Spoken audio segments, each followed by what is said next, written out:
السلام عليكم. dunidan aynu ku noolnahay waxay leedahay khayraad aad u kooban. khayraadkan dhulka ku jira waxay quudin kartaa ugu badnaan 10 bilyan oo qof.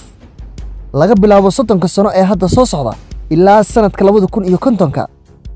kalabar roobkii dii jiray way yaraan doonaan.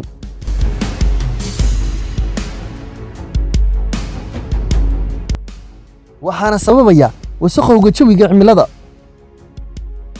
dadkuna waxay gaari doonaan 9.8 bilyan sida ay sheegeen warbixinada laga helay satellite-ka NASA dhamaadka qarnigan. meeraha Arctic waxay u badan tahay in uu si dhammaystiran u dhalaali doono oo ay noqon doonto aag aan baraf lahayn. 140 sano ee la soo dhaafay heerkulka dhulka waxaa lagu kordhiyey 8 degree Celsius. markuu dhulku sii diirana waxaa yimaada abaaraha, hirarka kuleylka ayaa kordha.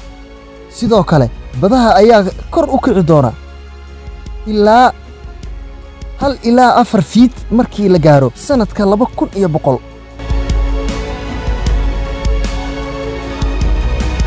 haddii aan hadda talaabo la qaadin bulshada ayaa noqon doonta in ka badan 12 bilyan sanadka 2100ka.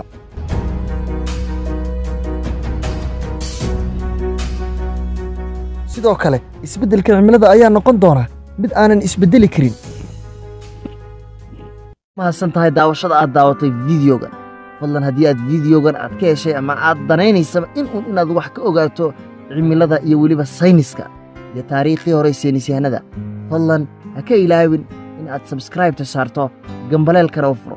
page-ka Facebook-gana ha ka ilaawin isagana in aad follow iyo like siiso si aan daqiiqad waliba markaan u soo gelino videoga aad ula socoto. aad u noqoto daawadaha ugu horeeya ee daawada videoga aynu soo gelino. aad baad ugu mahadsan tahay daawashada. السلام عليكم ورحمة الله تعالى وبركاته.